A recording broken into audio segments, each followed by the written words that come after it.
The day it all fell apart started like any other. I kissed my wife, Sarah, goodbye, told her I loved her, and headed to work. We'd been married for 10 years, and to me our life was perfect. We had our ups and downs, sure, but what couple doesn't? I genuinely believed we were still deeply in love, that our bond was unbreakable. I never saw it coming. It was a Tuesday evening. Sarah was quieter than usual, glued to her phone. I asked if everything was okay. She just nodded, saying she was tired, but something felt off. Later that night, while she was asleep, her phone buzzed. A message lit up the screen. It was from a guy named Mark. The preview was short, but it was enough to make my heart stop. Unstop thinking about our conversation today. You get me? Like no one else does? My hands trembled as I unlocked her phone.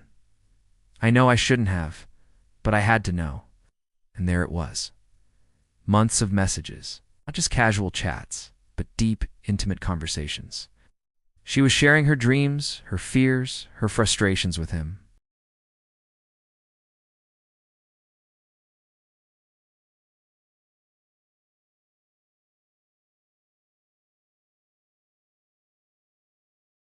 She told him I didn't understand her anymore. Reading those words was like a physical blow.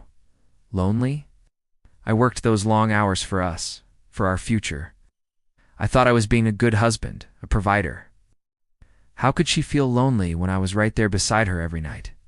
The worst part wasn't about physical infidelity. It was the emotional betrayal. She had built a whole separate life, a whole separate world of intimacy with another man. He knew her favorite songs, the books she was reading, her hopes for the future. He was getting the version of my wife that I had fallen in love with, while I was getting the leftovers. The next morning, I couldn't pretend anymore. I sat her down, the phone on the table between us. I asked her who Mark was. The color drained from her face. At first, she denied it, saying he was just a friend from work. But when I quoted some of her messages back to her, she finally broke down. She admitted everything.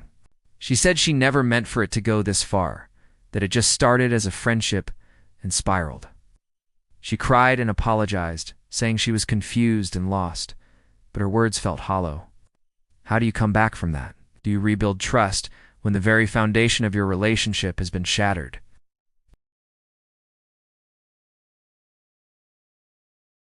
I looked at the woman I had built my life with, and for the first time, I saw a stranger. I told her I needed space, that I needed to think. I packed a bag and went to stay with a friend. The silence in that spare room was deafening. Every memory we ever made was now tainted. Was she thinking of him during our anniversary dinner? Was she texting him while we watched movies on the couch? The questions were torture. This experience has taught me a painful lesson. A relationship can be over long before anyone actually leaves. An emotional affair can be just as devastating, if not more so, than a physical one. It's a quiet betrayal that eats away at the soul of a marriage. I don't know what the future holds for us.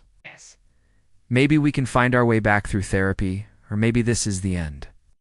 All I know is that the man who left for work that Tuesday morning, blissfully happy and in love, never came home. If you've ever been through something similar, you know how isolating it can feel. Remember, it's okay to feel hurt and confused. Your feelings are valid. Seeking help from a therapist or a support group can make a world of difference.